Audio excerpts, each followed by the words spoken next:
لوگوں کے ہاتھ میں آپ کا نصیب نہیں ہوتا، وہ آپ کے مالک نہیں ہوتے،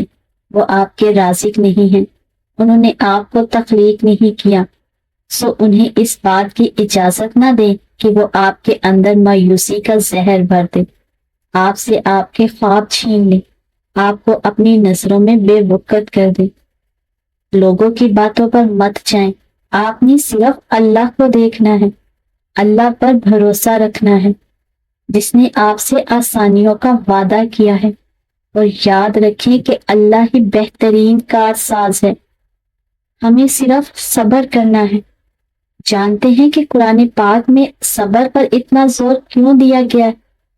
اللہ تعالیٰ قرآن پاک میں بندوں کو بار بار صبر کی تلقین کر رہا ہے، کیونکہ صبر ایک مشکل چیز ہے، خاص کر درد اور غصے کی حالت میں۔ نہ تو صبر کرنا آسان ہے اور نہ ہی صبر آسانی سے آتا ہے۔ صبر آپ کو ہر لحاظ سے، ہر طور پر، جسمانی طور پر، روحانی طور پر، جذباتی طور پر، دماغی طور پر تھکا دیتا ہے اور توڑ دیتا ہے۔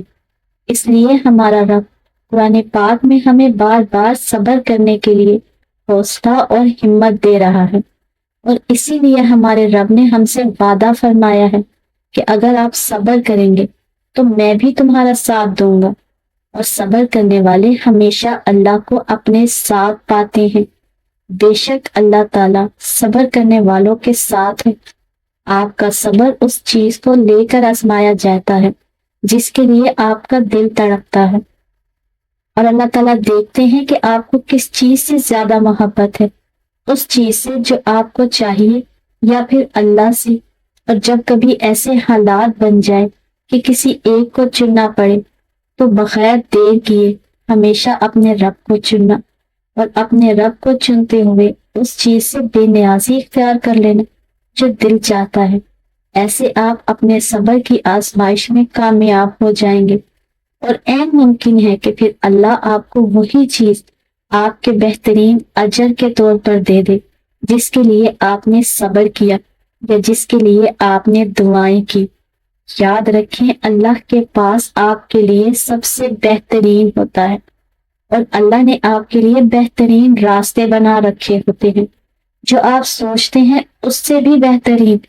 اور اس کے پاس ان راستوں کی بڑی خوبصورت منزل ہوتی ہے، وہ منزل جہاں تک پہنچنے کی آپ کو خواہش ہوتی ہے۔ اس لیے صبر کرتے ہوئے اپنے آپ کو اللہ کے حوالے کر دیں اور مطمئن ہو جائیں، کیونکہ وہ آپ کو وہیں لے جائے گا جہاں آپ کا سکون ہے۔ یہ کائنات اسی کی ہے، اور وہ اس کائنات کے سبھی راستے جانتا ہے، اس لیے بے فکر ہو جائیں اللہ کے حوالے خود کو کر کے، کیونکہ وہ آپ کو کبھی بھی گم نہیں ہونے دے گا انشاءاللہ۔